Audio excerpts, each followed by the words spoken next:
Pleased to be joined by members of the Arkansas basketball team. To my immediate right, forward Kamani Johnson. My far right, guard Jordan Walsh. Again, some reminders as a courtesy to your fellow media members, coaches, and student athletes. Please silence your phone. Please provide your name and media affiliation. Raise your hand. Our microphone holders will come to you. If you have a follow-up question, please alert them. And if you're joining us on Zoom, please use the raise hand function for questions. Recording of this press conference on cell phone or cameras is prohibited. Welcome, gentlemen. Our first question on the aisle to your left side. Go ahead. Jordan, Kamani, I'm David Lawrence with the Jayhawk Radio. Can you give us just a one-on-one on your team and what you're about? And also, looking at your athleticism last night, it was kind of a shock to me to see that you lost 4 or 5 coming into the tournament. And, you know, what was maybe the issues that came up that to you where you weren't more successful with a higher seed coming in? Start with Kamani first. As a team, we're pretty long, physical, and athletic. I think our struggles this year had a lot to do with the injuries, kind of to our 2 best players, and TB and Nick Smith, and we had to figure it out. I think also we let go of a lot of big leads in the second half within those games that you were talking about that we had worked on, and last night we kind of fixed that problem. Illinois kind of gave us a run in the later half, and we threw a couple punches back ourselves. So I think our team grew up in a sense during that game, but that's kind of been our story all year, and we fixed it last night. So, Jordan, I feel like all the problems that we faced before now were just tests of adversity, and I feel like every team in the country goes through them. So I wouldn't say there was just, any specific reasons to why it was just bad for us, but it was just adversity we all had to face. Now that we've overcome that and now we're in the big dance, you can see that we've, adjusted our team and adjusted our mentality to deal with those things. And that's what we did last night and came out with a W. Hey, Jordan, Ty Richardson, ESPN Arkansas. One of the things I noticed following the Auburn win in the SEC tournament and then last night was just your excitement level. I saw you jumping up and down after the Auburn win, and then I saw you and AB after he dunked it. What kind of emotional roller coaster was that as a true freshman to go through your first tournament wins? Growing up as a kid, you always watch these games and you think to yourself, man, what if that was me who hit that shot? What if it was me who got that dunk? You put yourself into the game and you really, imagine, what it's like for you to be there, for your family to be watching, and for you to be playing with those teammates. And so to actually be there in person and in flesh doing those things and achieving those goals that I set out for myself, it's just a feeling that I can't explain. There's nothing like March, and that was only the first round, so I can't imagine what it's going to be like, on this upcoming road and what's next. But for me personally, just those wins alone were just something that made me so happy that I had nothing to do but just jump up and down and scream.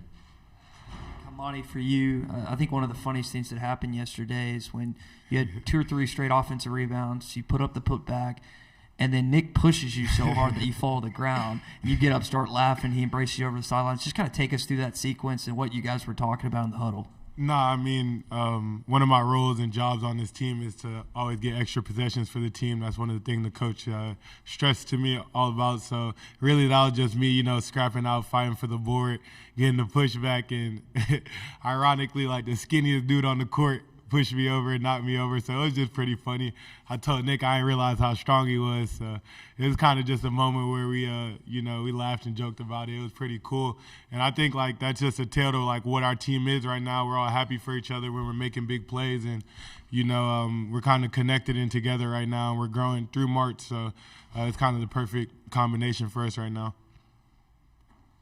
Other questions out there? Same row.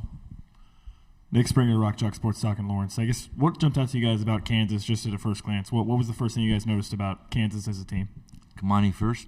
They play 4 guards. Their pace is really high, but I think we play at a fast pace too. They could shoot the ball a lot and they move the ball pretty well, but that's pretty much what I kind of noticed at a first glance. Jordan? My first, notice I noticed first was, know that when they play and the teams that they're playing against, they're not really, pressured to make mistakes. Like every team's kind of like backed off, kind of like letting them into their motion, letting them in offense, letting them get set and do all this stuff. But I feel like it's different when you come, over to the SEC. Like dudes are going to push up on you full court, like 6'9" wings, 6'9" guards that are going to push up on you and make you turn the ball over. So I feel like, that's kind of like one place that we have an advantage to, push up full court and, cause some uncomfortable feeling for them. David Lawrence again for Jayhawk Radio. Jordan, you've been described as one of the best defenders on your team, so you probably know a little bit about Grady Dick and Jalen Wilson. Can you just give us and I realize you haven't been on the scout very long, but going into the game, what's some things in your head that you're going to be thinking about in stopping those two?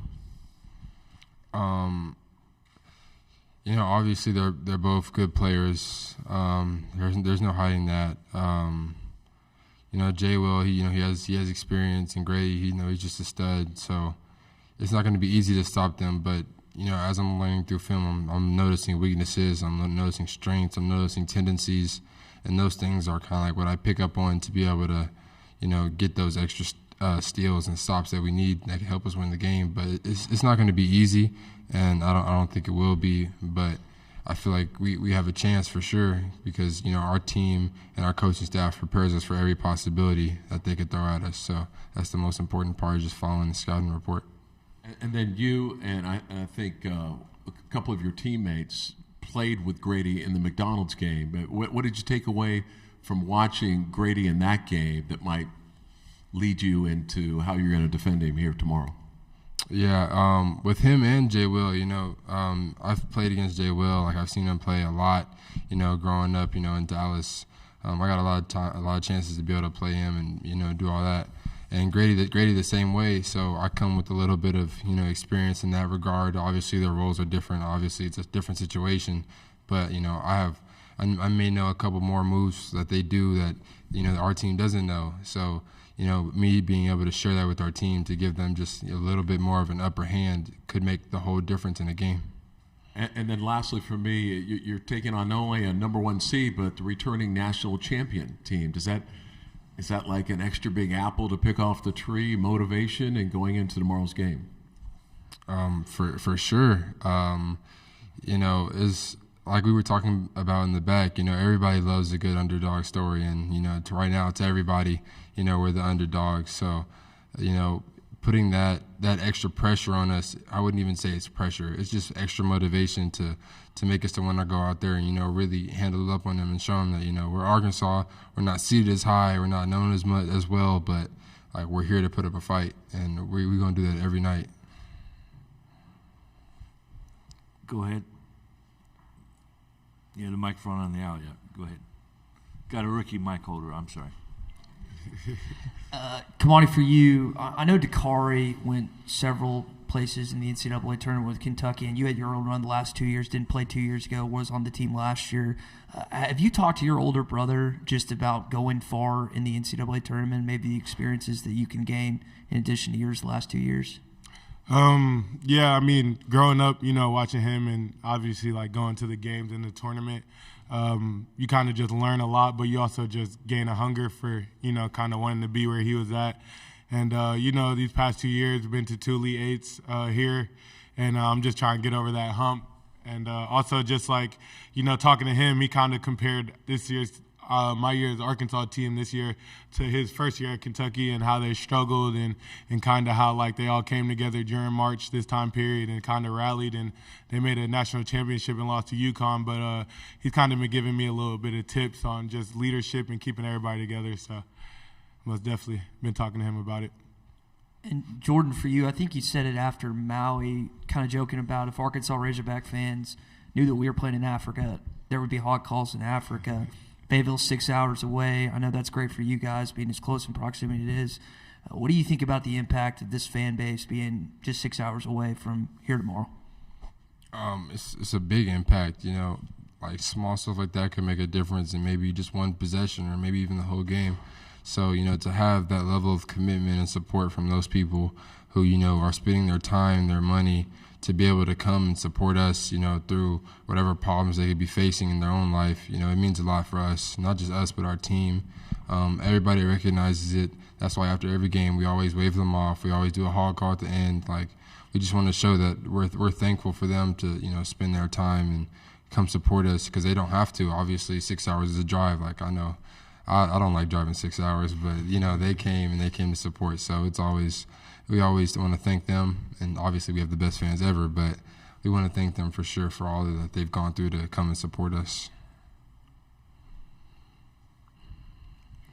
On the aisle, Eric.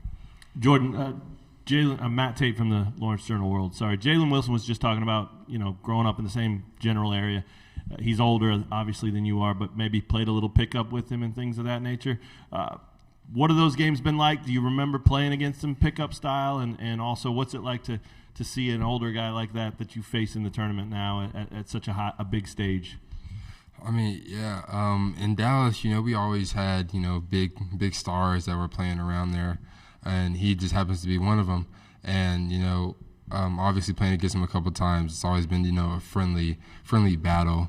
But it's always been healthy, because, he could, even though we're not, on the same team or anything like that, or even back then, he could still come up to me and be like, "Hey, Jordan, you on that roll, you could have hit the corner, he was wide open. You got to look for that." Just small stuff like that, an older guy can tell you that could really elevate your game, because maybe people your age don't know that or don't know that secret. So it's a big thing to have that support from somebody who's, not exactly going the same place as you are, or not where you are, or the same team that you are on.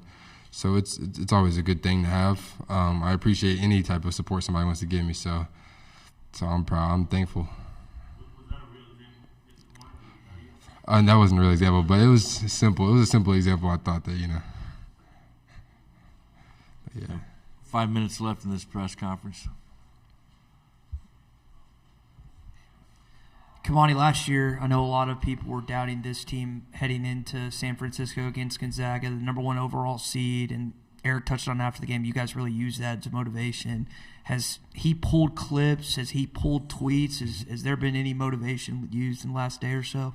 No, I think the only motivation is that we're here with a great opportunity to make a Sweet 16 and do something that, this team, we struggled a lot this season, and, I think everybody was on us, from media to our fans to, just the general public, everybody, which, it was deserved, some of it. But now we're in a great opportunity to put ourselves in a great place to do something really special. And I think that's all the motivation we need as a team. So. On the right side, go ahead. A lot of questions for them about who you guys remind them of. Maybe you've been asked this already, but who does Kansas remind you guys of? Maybe SEC or somebody you've played this year. Is there anyone? Start with Kamani. If I could compare them to one SEC team, maybe Texas A&M, just the pace that they play at and how well they move the ball. So I would think A&M, or maybe like Mizzou when Kobe Brown is at the 5, and the way that they move the ball and they run really well in transition. So those are probably the two teams I could compare them to. Jordan? Yeah, I would agree with Mizzou, but also at the same time, I feel like Kansas, is their own school. They have their own wrinkles. They have a good coach who really knows the game in and out, so a lot of respect to them for that. But, yeah, I feel like they have their own special twist to it. They have a 5-man who, wants to make plays on the perimeter, who's throwing bullet passes through the defense to hit a flare to Grady Dick all the way in the corner, and he's in the slot. Just small stuff like that separates them from, other SEC teams. Because maybe, SEC teams aren't as, confident to make that pass because they haven't seen it enough because the defenders are always on them. But for them, it's, it's the usual, and it's what they do, and it's, it's kind of like how their offense is based around. So they're a different team, but they still have some similarities to some SEC schools, but they're still a good team. One more from me, and if you've already been asked this, just disregard, but they're obviously trying to figure out if they're going to have their coach with them or not, and it's been that way the last week or so. Can you even begin to understand what that would be like, how tough that is for a team to not have their head coach? Go ahead, Kamani.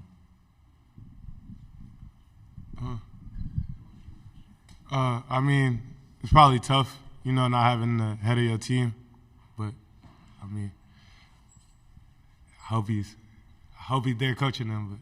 But we kind of got to focus on like what's ahead of us. Yeah, I mean, I couldn't imagine what it's like for us to play without Muss. So I could just imagine what those guys are going through in their heads. But obviously, I wish the best for the coach. I hope that he's healthy and everything that he's doing. But at the same time, we have a game. We have to go out here and compete and win, and that's the main objective. So that's what we keep in our mind on, whether they have a coach or not. Which, if they do, great. If they don't, great. Cool. We're going to prepare the same way, and hopefully come out with the same intensity to be able to win the game. A question for both of you along the lines of the extra motivation, the returning national champ, the number 1 seed, but also Big 12's been getting a lot of notoriety as being the toughest conference in the country by everyone. I mean, you got to be a little bit sick of that, being in a strong SEC conference. I mean, is that something that you hear from other SEC schools that, hey, take down them? That's the Big 12. Show them. Let's have some SEC pride. Kamani? Yeah, I mean, I've been locked into the Big 12 games. My brother Marquise Noel is playing in K-State, so I just know how tough he is. And I've been watching their games a lot and watching the Big 12, and they are a tough conference. But, I mean, the SEC, I don't know when that switch or who gave that title up, but we've kind of been known to be like the more tougher, more physical, athletic conference out of anybody. I mean, coming to the Illinois game, we just heard about, how they're the toughest rebounding conference, and then, we kind of rebounded well with them. So the SEC, we got a lot of athletes in it, a lot of length and a lot of size. So I think the SEC is probably the toughest conference to play basketball in. The Big 12 has had a great year, though. Jordan? Yeah, there's something special about every conference. Big 12 has the name of being tough, I guess. I'm new to college, so I'm new to these things. But, I've learned that, everybody has their own, little signature things about them, attributes, you could say. And I feel like, to me personally, I feel like the SEC is the best in every attribute. But I've been told that, some places are a little more physical, a little more big, and the play styles are a little different. But, I always watched the Big 12 growing up and the SEC. So for me, it's just, two good conferences with good players. Time for one final question out there. Go ahead, sir. Kamani, a little while ago, you were kind of talking about the ups and downs of the season, different media, different fans' reactions and whatnot. If you guys are able to pull it off, back-to-back number 1 seeds tomorrow, do you almost feel like it's somewhat of a redemption? Like, how do you view this win tomorrow based on the expectations of this season? It would just be a big win for not only us and just our program. Us being here, since I've been here, we've had a lot of big statement wins just for our program in general. And I think if we get this win tomorrow, like, I know our fan base, like, I love my fan base to death, you know what I mean? Like, they're crazy, and that's what makes them, but you got to just trust in Muss because he obviously knows what he's doing. And I think, like any great fan base, whenever we're struggling, it's like the world is on fire. But, I mean, that's just credit to Muss, man, like what he's done since he's been here, 2 back-to-back Elite Eights. And if we get this win tomorrow, it's just another statement, big win for our program. And I just can't say enough as a coach he's been for us and just a leader for the program. I think Arkansas is back, you know what I mean? Thank you very much, gentlemen. Best of luck tomorrow. Arkansas and Kansas tip off at 4:15 local time here. We have Coach Musselman up here shortly.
Going to be joined by Coach Musselman shortly. Again, a couple reminders.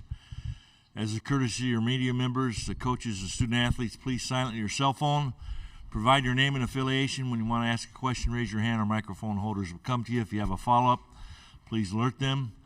If you're joining us on Zoom, please use the raise hand function for questions. Recording of this press conference on your cell phone or camera is prohibited. Without further ado, let's welcome Coach Musselman and give us a scouting preview on Kansas. Obviously, Kansas, one of the best teams in the entire country.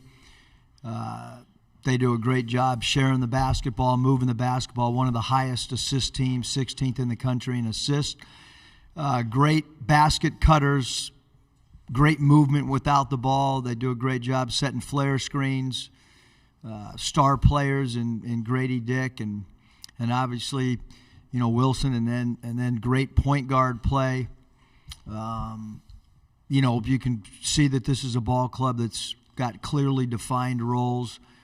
Their starting five is as good as any starting five in the country, if not the best starting five in the entire country. Take questions at this time. Across the aisle there. Hey, Coach. Todd Richardson, ESPN Arkansas. You always talked about when Isaiah Joe was a Razorback, how it was really like playing 4-on-4 because he just gave so much space and the guy would have to be on him. You see a lot of similarities with Grady Dick and what he does for Kansas' offense? Yeah, I don't think there's any question that you've got to stay attached to him. You still have to keep your core defensive principles. But certainly your help off of him, especially on the strong side, you need to be concerned with that for sure. But he does a great job with his pump fake game. He does a great job with backdoor cuts. He does an excellent job moving without the ball. And he's a really good offensive rebounder. So there's a lot of factors when you guard Grady Dick, a lot of factors that you've got to consider. We go across the way in the back. Go ahead, sir. Hi, Coach. I'm David Lawrence with the Jayhawk Radio Network. Just talk about your thoughts and how unique it is when you're looking at your opponent, and maybe the biggest question mark is the other team's head coach, and then any thoughts you have of Bill Self in your past. Well, as all of us college coaches, incredible respect for Coach Self. I mean, just great respect for him. When I was looking to get into college basketball, one of the places that I asked to visit and hang out with was at Kansas, and Joe Dooley helped facilitate that. I was able to watch several practices, hang out in staff meetings. So great respect for Coach. And when my wife was, in the media in Kansas City, she obviously covered Coach Self when he was there. So there's great respect. When my daughter was doing March Madness stuff media-wise for their online stuff, she got to interview Coach Self 4 years ago or whatever it was. So having said all that, I do know their staff, especially Curtis Townsend. And look, this staff is they've been together for a long time. And certainly, we all want Coach to be as healthy as possible and to get back to coaching as quick as they that he can. But having said that, they're a well-oiled machine in how they go about their business and how they execute. So certainly concerned with those guys out on the floor, just like I'm sure that their staff's really not concerned about any of us on the sidelines. At this point in juncture with the short turnaround, I really think a lot of it comes down to player productivity and who has a big game and who can try to absorb as much as possible from a game plan standpoint in a short turnaround. Obviously, the second half of these back to, when you win a game in this tournament, the second game at each new site you go to becomes a little bit more difficult from a prep standpoint. Stay in the far back there. Hi, Eric. Adam Kilgore with the Washington Post. I had two things. First, did you in fact hear from John Daly after the game yesterday? Yes. 4 texts. What do you have to say? I was very happy with our free throw shooting. And that's not a joke. I really do get several texts. And sometimes we do converse, believe it or not, late night on our lack of free throw shooting.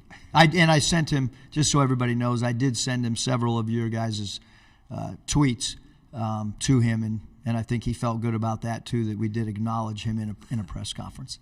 And then a little bit more serious note, I was hoping to get your perspective on another coach here in Des Moines, Rodney Terry, just because you've had such a wealth of experience in coaching. If you could trying to imagine like being in the circumstance he found himself in this year, just what do you make of the job he's done? And I guess as a coach, how difficult, how odd would what he's been doing this year be? Well, Coach Terry was at Fresno State when I was at Nevada, so a lot of competition. He's a great coach, and he's a fierce competitor. When you're on the sidelines against somebody, sometimes you can really feel the opponent coach's personality. His teams always played so hard, and loose balls were hard to get against Coach Terry's teams. And obviously, they're in right now they're in a different conference than us, and so I don't watch them that much. But certainly the job that he's done, I think his personality and his experience would lend himself to be able to come into a situation like that and provide stability and provide leadership. And they have some great assistant coaches on that staff too.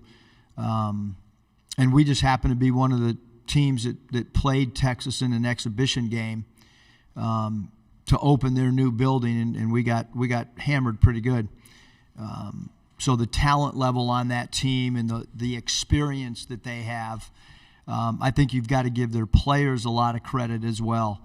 Their veteran guys have done a great job. Allen and Carr, those two guys in particular, have really done a phenomenal job leading their team. Going to stay on the same side up front. Eric, sorry, I was in the locker room. Had to hustle Bob, back. you're fined for being late. Okay, well, hope it's not too much. I had a couple. In this third year, you've played number 1 seed. I know you'd rather be playing them in a later round probably, but what do those experiences do for you? And, the number 1, obviously, they're number 1s for a reason. They win most of the time. They don't win all the time. How do you feel about the opportunity you guys have here? Because it's not, the last few years, a number 1's gotten knocked off a fair amount of time in the second round. Yeah, I mean, I think number 1, Kansas they're really good. I mean, you're talking not only number 1 seed, but defending champions. You're talking about a team that's got some veteran players. You're talking about a player of the year in their conference, a star player. But we talked this morning at breakfast. We talked about our experiences playing Baylor. We talked about our experiences playing Gonzaga. Some of the things that we did really well, some of the things that maybe we could have improved on against Baylor. We talked about the mentality that you need to have going into this particular game. I don't know what not good luck to play 3 number 1s, in 3 years. I don't know if that's ever happened before, but if it has happened before, there certainly hasn't happened with many programs. I'm talking about in the history of this tournament. That'd be a good project for you, Bob, to try to find out who else has been in that position. I'll put Andrew Hutchinson on. He's real good at those things. He's a lot better than I. And then, Ricky had a pretty good bounce-back game yesterday. He only scored 12 points, 2 games in Nashville, good bounce-back game. And then Makai's played pretty well in Nashville and then, carried it over here. First, what do you think about Ricky's bounce-back game? How big was that? And if he could duplicate that tomorrow? And then what do you thought of Makai's play and how important that's been in these last few games? Yeah, Ricky's done he's been our leading scorer. He's been a guy that we've tried to rely on as a go-to player. He's a high-volume free throw attempt player. He can make threes. He's a great transition player. And we certainly needed his baskets last night. And I thought, above all that stuff, Bob, I thought the one thing that Ricky did an awesome job at, and something that we've really needed from him, because he's got the ability with his length, his strength, combination of speed, quickness off the floor, is the defensive rebound. And I thought his rebounding last night was really, really vital for our win. The question about Mekhi Mitchell, he's been very consistent throughout the year for us, providing paint protection, providing block shots, range rebounding outside of his area. He's a really good pick and roll offensive player in short rolls and being a dynamic rim roller. And we have not up to this point really had to double the post because he does such a good job one-on-one defending post offensive players. So you want some more, Bob? I mean, he's played great the last 3 games. I think he's feeling more and more confident in the system. I think he's rising to the occasion of big games. And, that's what you want from one of your older players on your roster. You want those guys to, as we get to this time frame and every game becomes a win or go home type situation, you want a guy like that to play at a high level. Stay on the same side, on the aisle. I asked Kevin McCullough, who was in here earlier, who played at Texas Tech 2 years ago, what he remembered about Arkansas. He mentioned Hinkle Fieldhouse, playing Devo. How have you seen him evolve his game from the years at Texas Tech to being at Kansas as now one of the better defenders in the country? I mean, it's pretty wild to think that yesterday we played 2 guys that we had played with that were on other teams in an NCAA tournament. Now we're playing a 3rd guy. He's a great cutter. And I mean that in the greatest compliment. Like if you turn your head and you don't have a head on a swivel, he's backdoor, layup, dunk. He's a great offensive rebounder. He's a tough, physical, loose ball getter. He's a big part of what Kansas does. Have great respect for a guy that blends in with some other really good offensive players, and he's really capable of having a great offensive night as well. He's an excellent defender. Our guys, have great respect and know that he's a guy that's kind of an X factor for them. You were just talking about mentality earlier. I remember the interview with Tracy Wolfson after the Gonzaga win last year, and you talked about no one believed in us. We put all this on the wall. Do you see similarities from the number 1 overall seed Gonzaga and kind of how you prepare for that with this game tomorrow?